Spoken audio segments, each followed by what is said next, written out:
Hello friends, welcome to our channel CBSE English The Topper's Choice.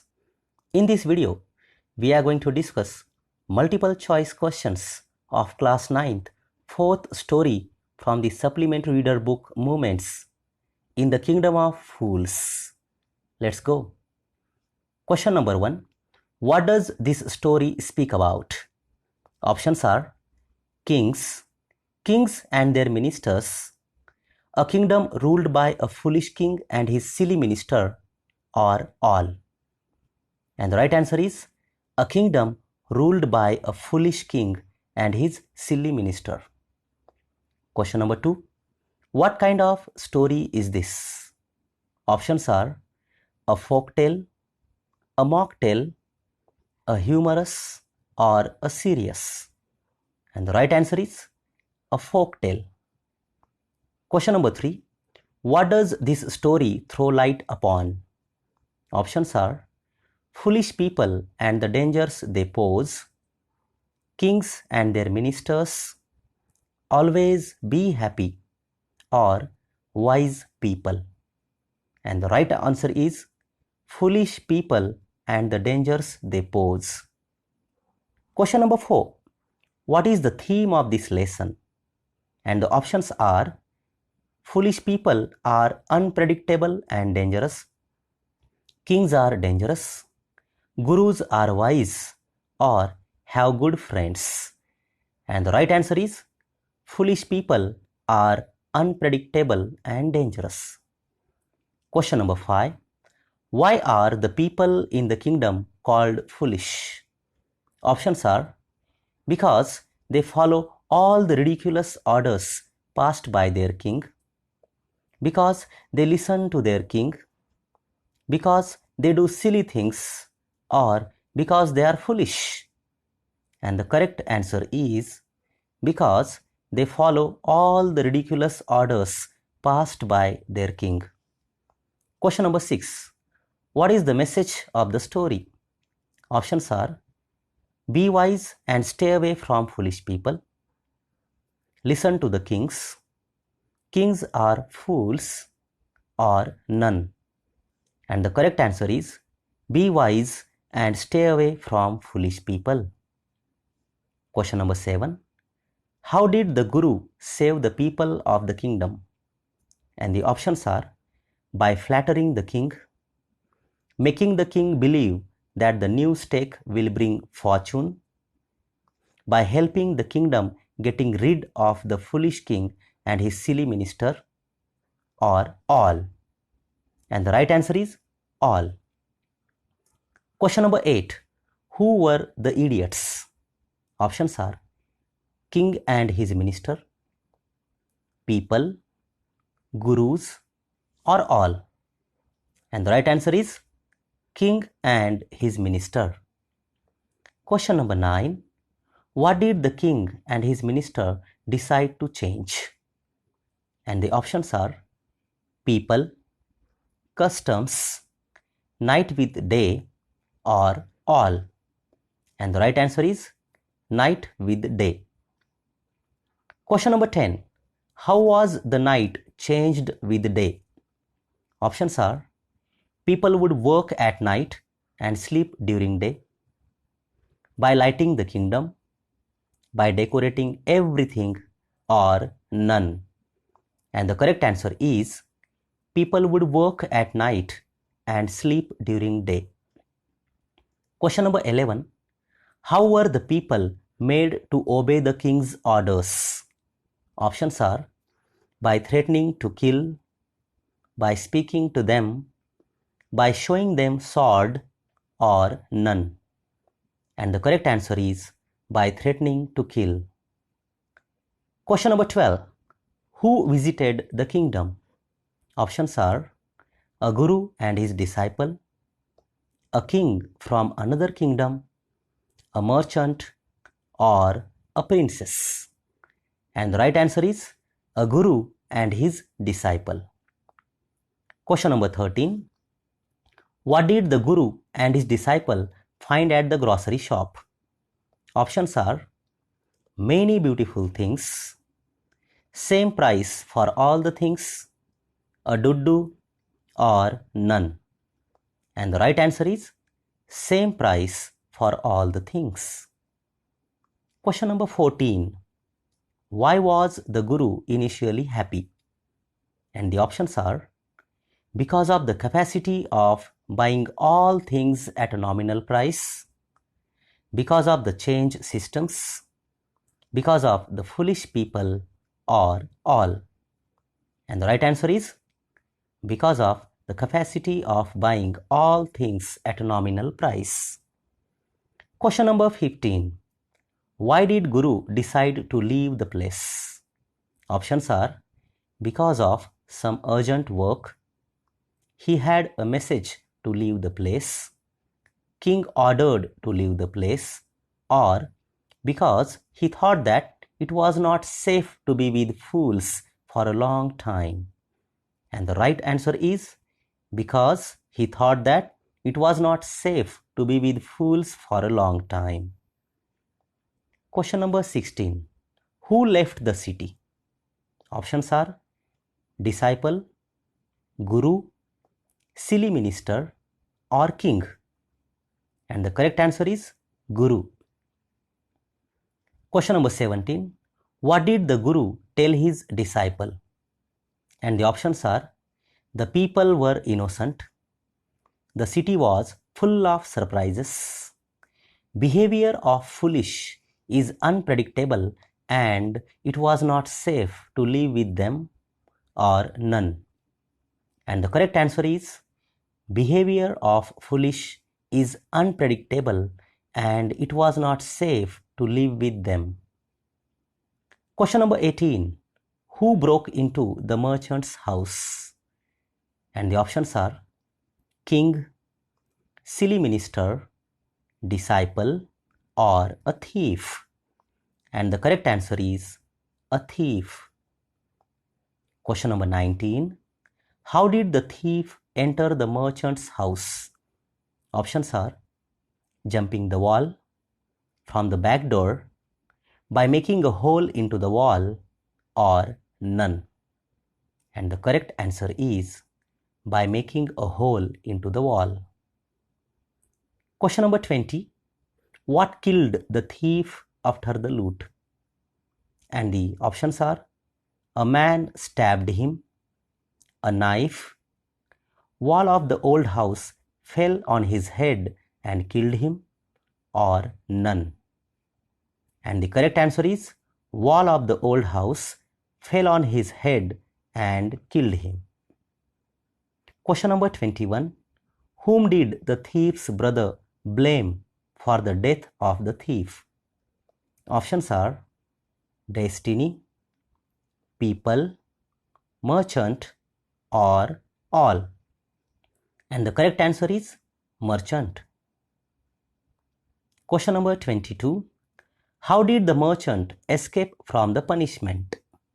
Options are with his wisdom, Guru saved him, his friends saved him, or all. And the right answer is with his wisdom. Question number 23. Whom did the merchant hold responsible for the thief's death and saved his own life? Options are his father, the mason who built the wall, his forefathers, or none. And the right option is the mason who built the wall. Question number 24. How did the bricklayer save his life? Options are by putting the blame on the merchant, by putting the blame on the dancing girl, by putting the blame on a hawker, or by putting the blame on his father. And the correct answer is by putting the blame on the dancing girl. Question number 25. How did the dancing girl save herself? And the options are by putting the blame on the goldsmith, by putting the blame on the minister, by putting the blame on her master, or none.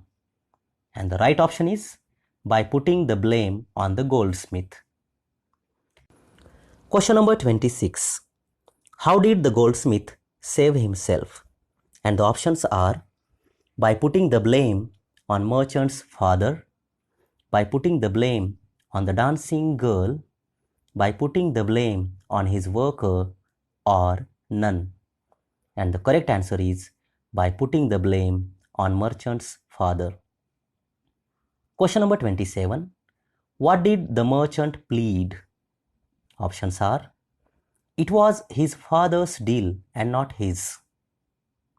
It was goldsmith's fault. It was bricklayer's fault, or none. And the correct answer is it was his father's deal and not his. Question number 28. What argument did the king present to punish the merchant?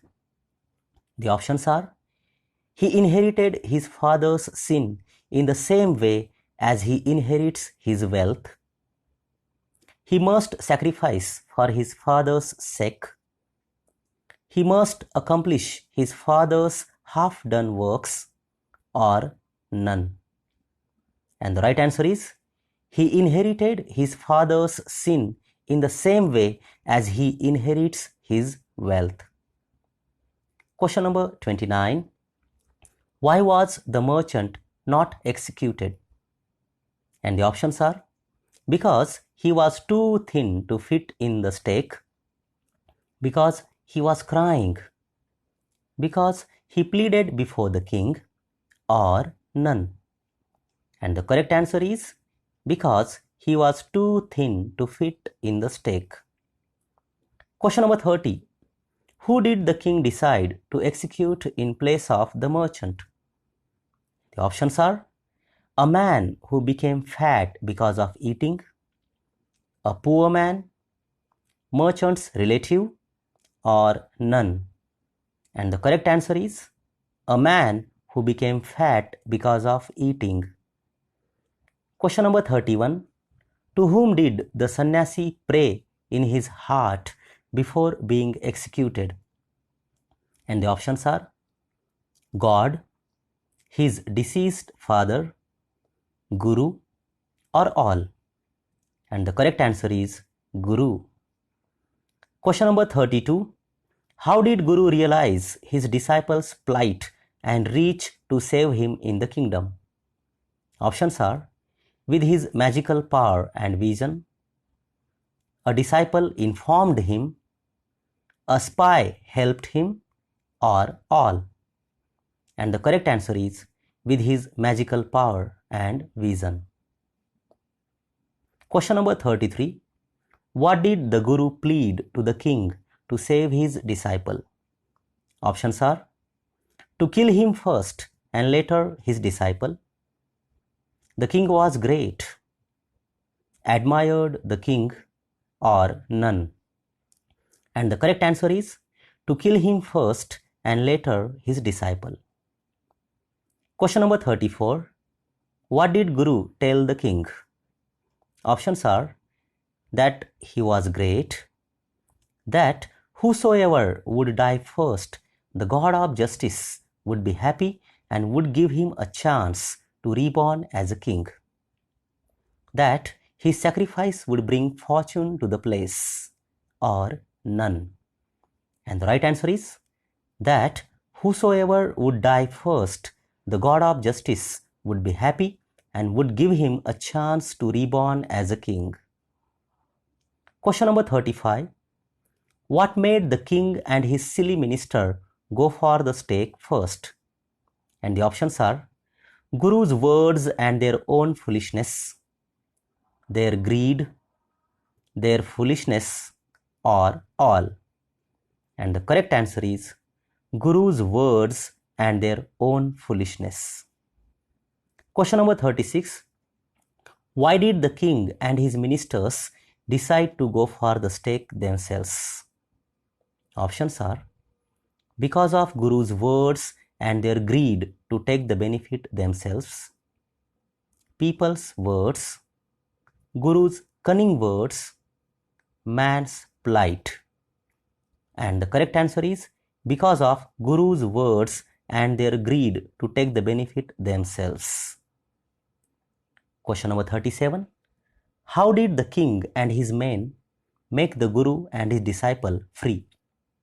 Options are by disguising themselves as criminals, by making them run from the place, by passing orders, or none. And the correct answer is by disguising themselves as criminals. Question number 38. On what condition did the Guru agreed to be the next king? Options are if his disciple would be a minister, if he could order without thinking, if old laws are changed, or none. And the correct answer is if old laws are changed. Question number 39. What was the price of all things during the foolish king's rule?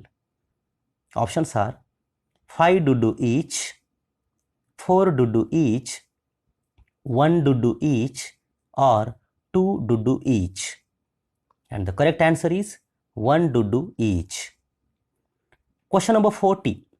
According to the Guru, whose behavior is unpredictable?